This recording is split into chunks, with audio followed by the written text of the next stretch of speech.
so let's keep moving on with the rules of exponents. We last couple days have been working on power to power and product rule. So let's take a look at our problem here and see if we can figure out what to do.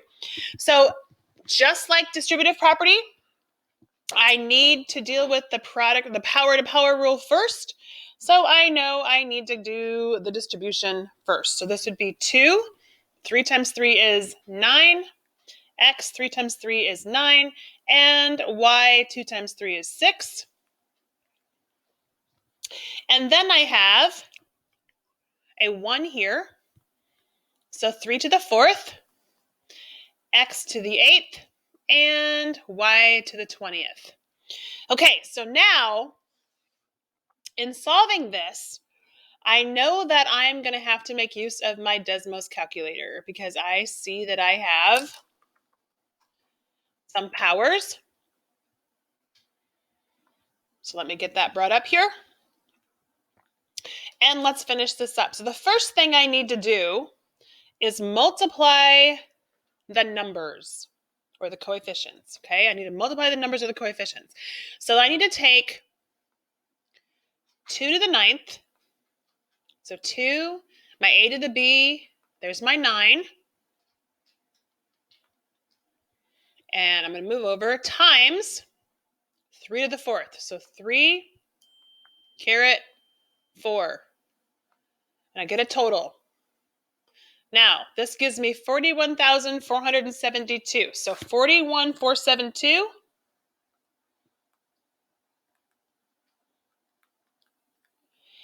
And then I'm going to deal with my x's. So how many x's do I have? 9 and 8. If I'm adding, gives me 17.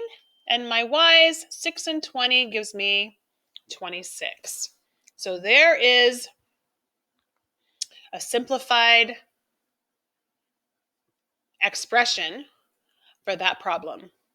So today we're going to work on division, negative exponents, and zeros. Okay, division, negative exponents, and zeros. And let's start by understanding what a monomial is. Okay, so we've kind of been working with monomials for the last couple days, but it really shows up into play when we're talking about division. Okay, so monomial is a number, a variable, or a product of a number and a variable. Okay, a number, a variable, or a product of a number and a variable. And product means multiply. Okay, product means multiply. So if I'm multiplying a variable and a number, that looks like this. That is a monomial. So this is a number is a monomial, 2x is a monomial, 3x the 4th is a monomial. Those are all monomials. However, this is not a monomial because it is division. Okay, it's division. But here's the issue. It's the issue that the y is on the bottom. Okay, so the variable cannot be on the bottom. I could have 4x over 5, and that is still a monomial. But if I have a variable on the bottom, that is not a monomial. Okay, so no variables in the denominator. No variables in denominator, which means on the bottom. Okay, none of them on the bottom. Now, there's a difference between linear and nonlinear expressions also. So linear, these all have a power of 1. Okay, nonlinear is anything with an additional power. So anything without a power of 1 is going to curve. So those become nonlinear. Okay, so let's talk about dividing exponents, okay? And you're going to see here that it shows subtraction.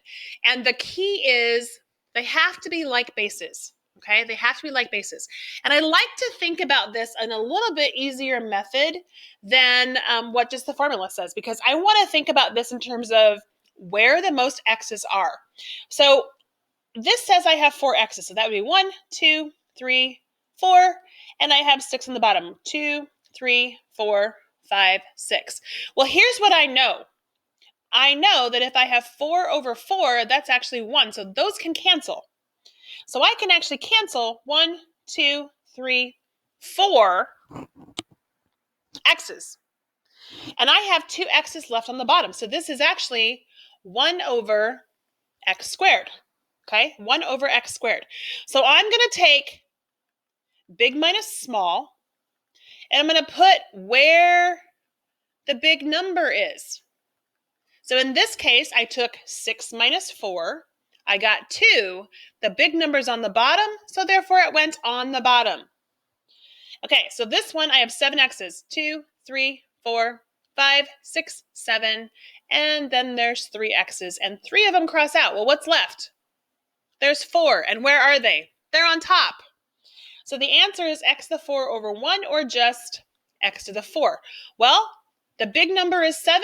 The small number is 3. 7 minus 3 is 4. Where's my big number? It's on top. So the answer is going to be on top.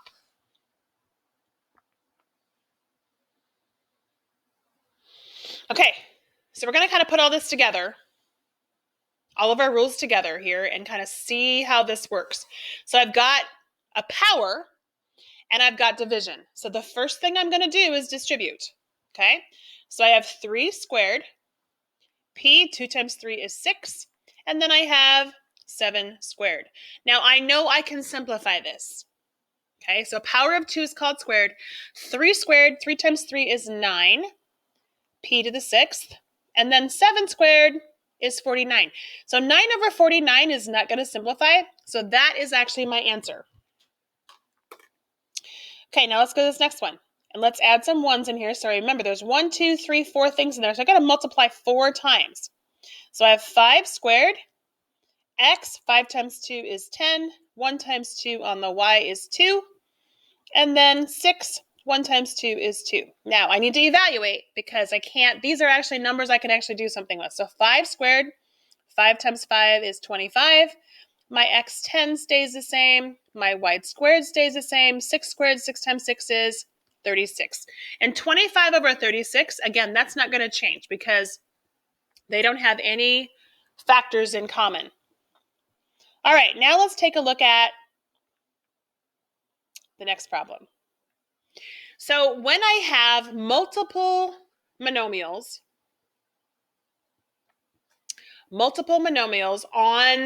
in a problem, I am going to work across the top, across the bottom, and then I am going to simplify up and down, okay?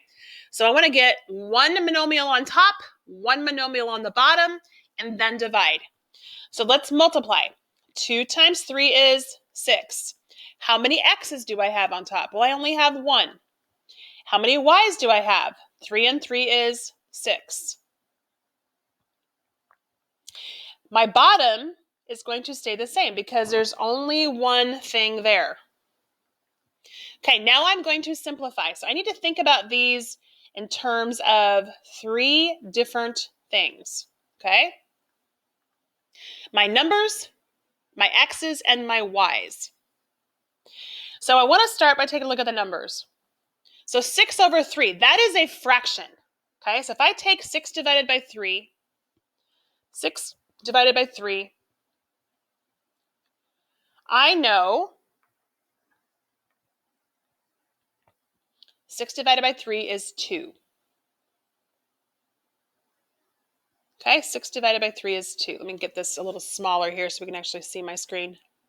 6 divided by 3 is 2. So that is not going to change, okay? I mean, and technically that would be 2 over 1. 2 over 1. Now, what about my x's? If I have 1 x on top and 2 x's on the bottom, that means x and xx, those are going to cross out. So I have 1x, and it's on the bottom. So 2 minus 1, that's 1. It's on the bottom. There's my bigger number. Now, this is not going to change because there's no other y's, okay? There's no other y's. So my final answer, I have a 2 on top, an x on the bottom, and a y to the 4th on the bottom. I don't necessarily need the 1, but it's still there if I want to write it. Okay, what about this one? Well, we talked a little bit yesterday about 0 powers. So let's take a minute here. Let's clear everything here. And let's try 5 to the 0 power. It says it's 1. Let's try something else. How about 15 to the 0 power? That's also 1. 54 to the 0 power. That's also 1. So anything to the 0 power is 1. Okay, anything to the 0 power is 1.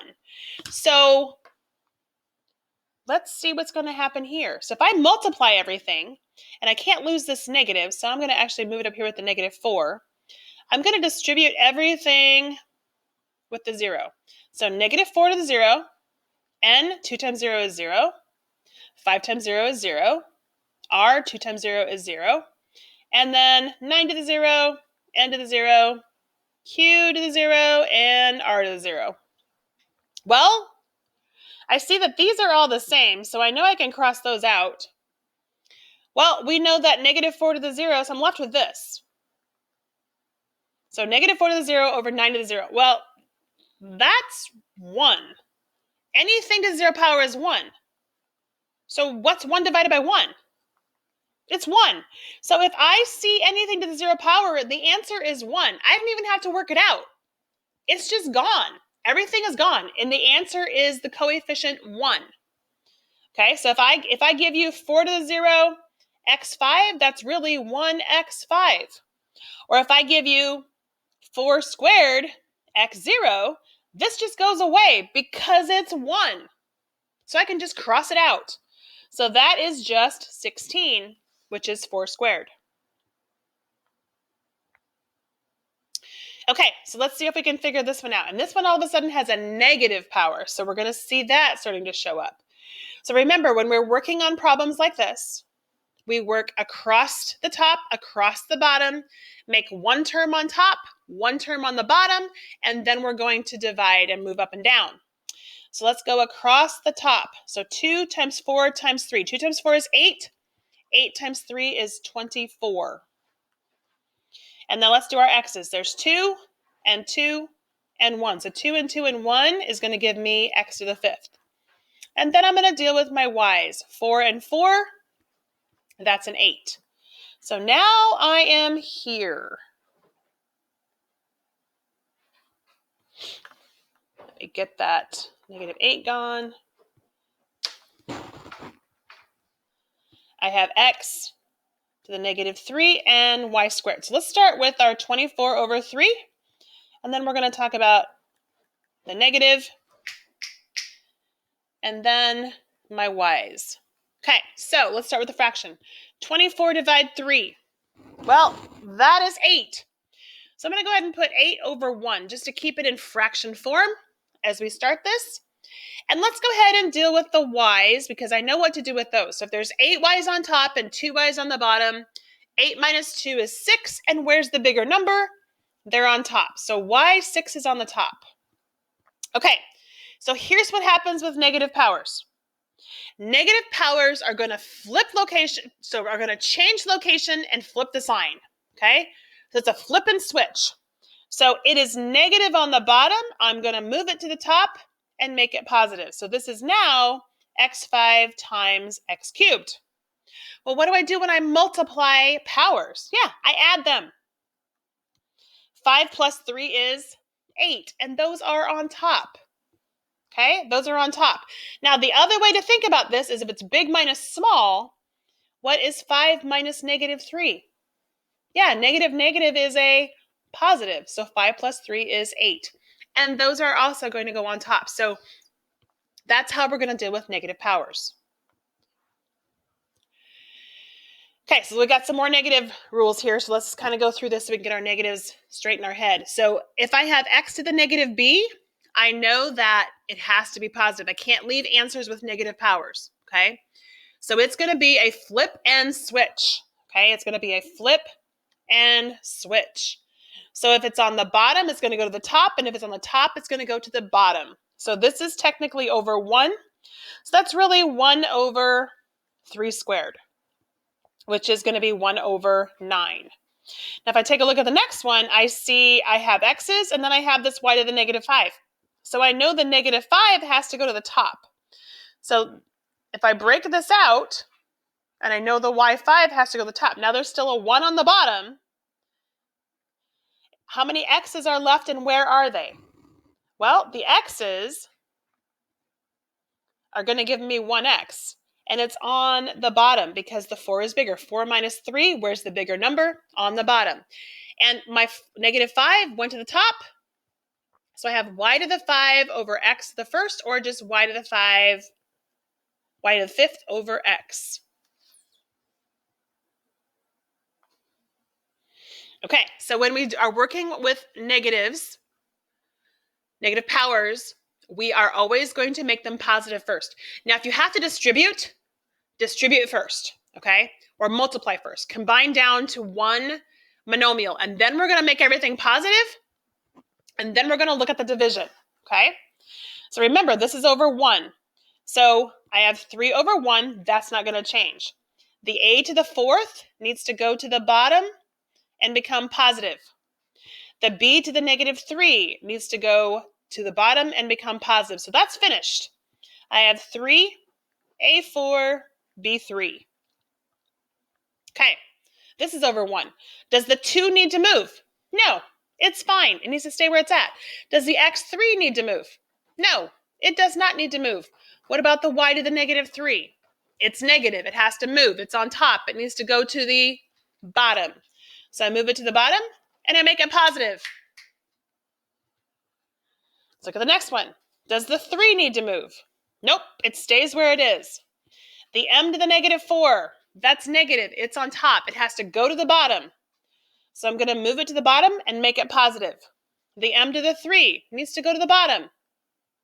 Okay, now I can't be done with this though because I see that I have 2 of the same variables, so I have to combine terms. I know that these are multiplying, so m to the 4 and m to the 3 is going to give me m to the 7. All right, let's keep going. Let's make things positive and then we'll simplify. Is my 2 going to move? Nope. x4? Nope. So I've used those 2. Y to the -4? That needs to go to the bottom. And notice how I'm kind of crossing out as I'm moving. Z to the -3 goes to the bottom, becomes positive. Okay, the 3 is going to stay. My x² is going to stay. My y to the -3 needs to move to the top. And my z to the 4th stays on the bottom. So now I have dealt with all of my numbers.